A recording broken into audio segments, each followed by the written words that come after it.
कल मेरे पास एक कमेंट आया, नया ही कमेंट था, कोई भाई बहन है, पता नहीं कौन है, जुड़े हैं नए जुड़े हैं। वो कह रहे थे कि बहुत सारी वीडियो देखने के बाद ही मैंने आपके पास कमेंट किया है, आप बहुत अच्छी वीडियो बनाती हो, मंत्रमुग्ध कर देती हो, जादू जैसा कर देती हो। तो मेरे भाई मेरे बहन जो भी हैं आप, ये मेरी कोई जादू नहीं है, मेरी कोई कला नहीं है, सब माँ गायत्री की कृपा है, सब माँ गायत्री का ही है।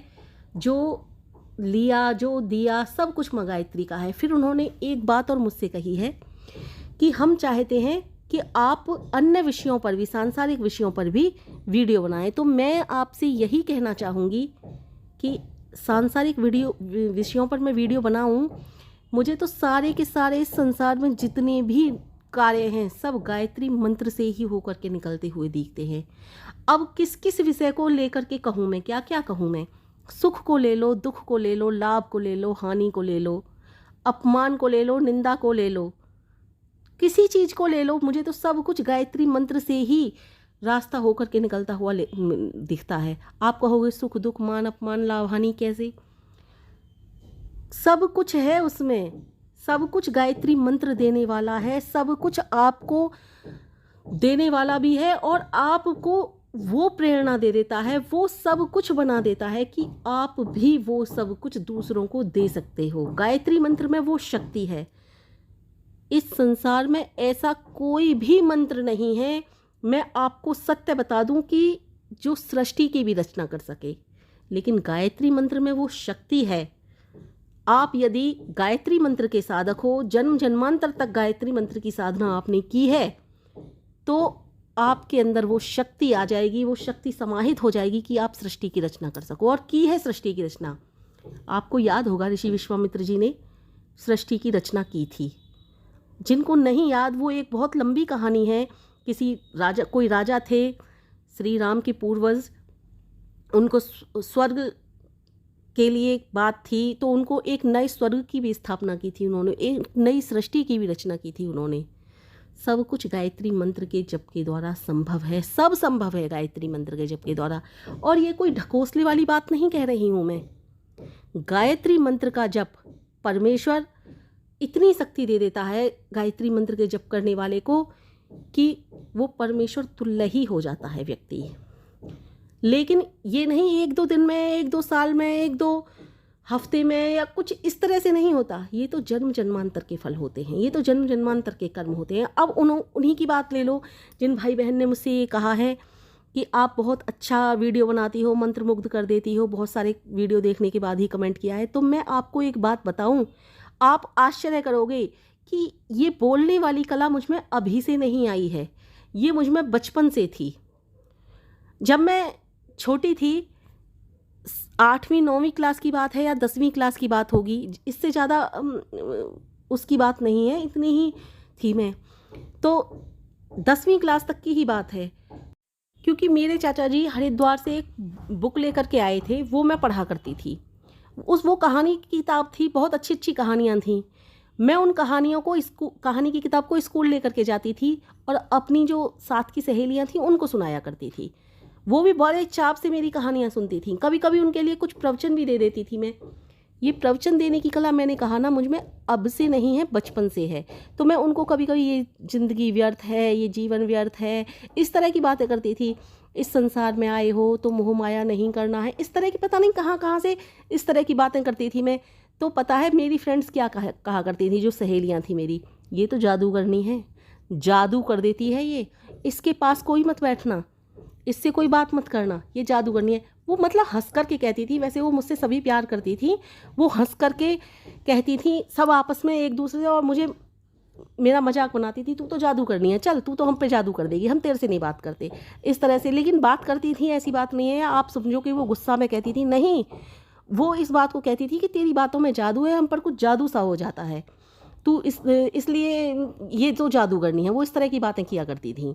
तो मेरा ये बात बताने का तात्पर्य यही था कि ये जो कला जो होती है, ये बचपन से आती है, बचपन से नहीं बल्कि जन्म जन्मांतर से होती है। इसीलिए मैंने ये बताया, यानी कि जो हमने अच्छा कार्य जहाँ तक हम पहुँच चुके हैं, उससे आगे ही हम दूसरे जन्म में उस अच्छाई पर आगे बढ़ेंगे। जैसे कि परमपिता परमेश्वर का हम नाम ले रहे हैं, जप कर रहे हैं, वहाँ तक किसी सच्चाई को जानने तक कि क्या हैं हम, कौन हैं हम, जहाँ तक हम पहुँच चुके हैं ना, यानी कि जो परिणाम हमें प्राप्त हुआ है अगले जन्म में उससे आगे की हम खोज करेंगे। गायत्री मंत्र का जप करते हो तो ये निश्चित है कि आपने जो पहले जन्म में प्राप्त कर लिया, जहाँ तक प्राप्त कर लिया, आगे भी आप बढ़ोगे तो उससे अगला जन्म लिया है तो फिर भी गायत्री मंत्र का जप करते हो तो जहाँ तक प्राप्त कर लिया उससे आगे का ही मिलेगा। और ये केवल गायत्री मंत्र की बात नहीं कर रही मैं, परमपिता परमेश्वर के प्रत्येक नाम के साथ यही होता है। जहाँ तक आपने प्राप्त कर लिया उससे आगे का आपको मिलता है। तो कहने का मतलब ये है मेरा कि गायत्री साधना कभी बेकार नहीं जाती। और इस संसार में मुझे तो ऐसा लगता है कि सब कुछ, सुख दुख, लाभ हानि, मान अपमान, सब कुछ गायत्री मंत्र से ही होकर के निकलता है। क्या नहीं है गायत्री मंत्र में, ये बताइए। जब हम श्रेष्ठ की आते हैं, श्रेष्ठ पद आते हैं, तो हम श्रेष्ठ बनने की बात करते हैं, माँ से श्रेष्ठ, संसार को श्रेष्ठ बनाने की बात करते हैं सब। और हमारे अंदर वो शक्ति आ जाती है कि हम श्रेष्ठ बन जाते हैं, और हमारे अंदर वो भी शक्ति आ जाती है कि हम अन्य को भी श्रेष्ठ बना सकें। गायत्री मंत्र में सब कुछ है। आप कोई भी शब्द उठा करके देख लीजिए, कहीं से भी उठा करके देख लीजिए, तो मुझे नहीं लगता कि मुझे किसी अन्य विषय पर बोलने की कोई ज़रूरत रह जाती है। जब मैं गायत्री मंत्र की बात करती हूँ तो मुझे लगता है गायत्री मंत्र में सब कुछ है। लेकिन फिर भी आपने मुझसे प्रार्थना की है तो मैं अवश्य इस बात पर गौर करूँगी। और आप मुझसे प्रार्थना मत किया कीजिए, क्योंकि मैं आपकी बहन हूँ और बहन भाइयों से अधिकार के साथ बात की जाती है। अगर मानोगे तो बहन हूँ, ना मानो तो संसार में कोई अपना नहीं, और मानो तो सब कुछ अपना है। ना मानो तो ये शरीर भी अपना नहीं है, और मानो तो ये संसार सारा कुछ अपना है, कुछ भी पराया नहीं है। सब भाई बहन हैं, सब अपने रिश्ते नाते हैं सबसे, क्योंकि ये सृष्टि केवल एक व्यक्ति से नहीं चल रही, परमपिता परमेश्वर ने चला रखी है, और परमपिता परमेश्वर सबके हैं। इसलिए संपूर्ण सृष्टि हमारी है, ना मानो तो कुछ भी अपना नहीं है।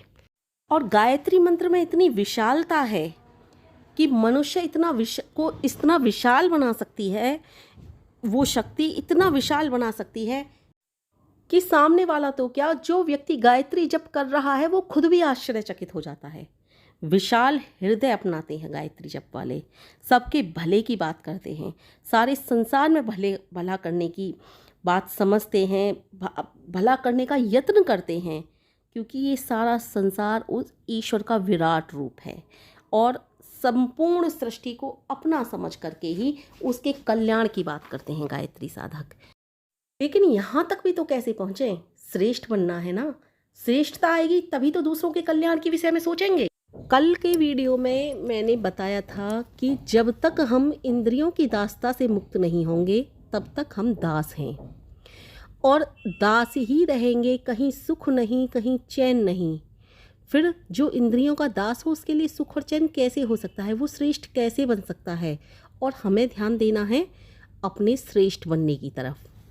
हमें इतना अपने आप को परिपक्व करना है, इतनी अपने अंदर कहते हैं ना ढीठता, वो लानी है कि तू मन कहाँ तक भ्रमित करेगा मुझे, मैं तेरे अब बहकावे में नहीं आने वाला।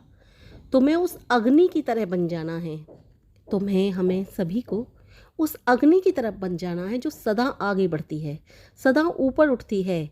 इसलिए हमें भी आगे बढ़ना है। उसके सामने आने वाली जितनी भी बाधाएं होती हैं ना, सबको जलाकर भस्म कर देती है।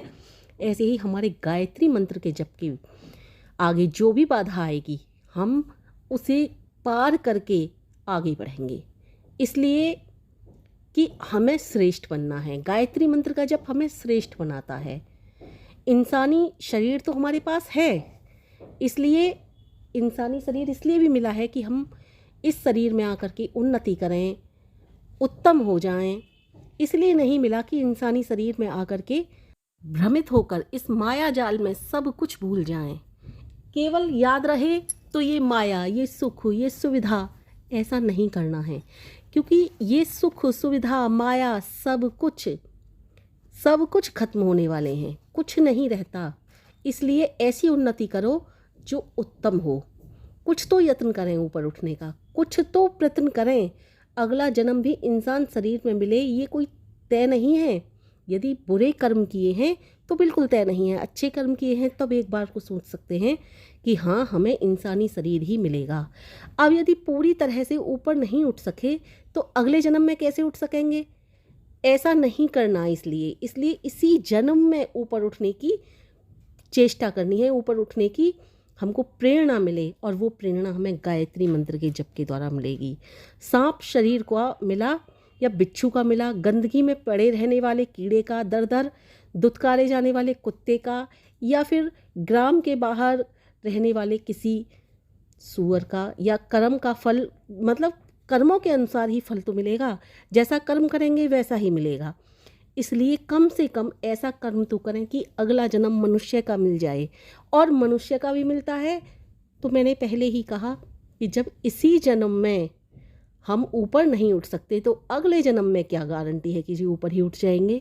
इसलिए हमें प्रयत्न करना है ये कि इसी जन्म में हम ऊपर उठ जाएं। इसलिए हमें अग्नि की भांति बनना है, सूर्य की भांति बनना है, जो गंदे कीचड़ से और जो खराब समुद्र का पानी है या गंदा कीचड़ का पानी है वहाँ से केवल और केवल निर्मल, शुद्ध और मीठा जल ही लेता है। उसे गंदगी से कोई मतलब नहीं होता, और वह जितनी भी गंदगी होती है, खारापन होता है, कड़वापन होता है, सब कुछ वहीं छोड़ देता है। इसलिए हर मनुष्य को ये सूर्य से गुण अपना लेना चाहिए।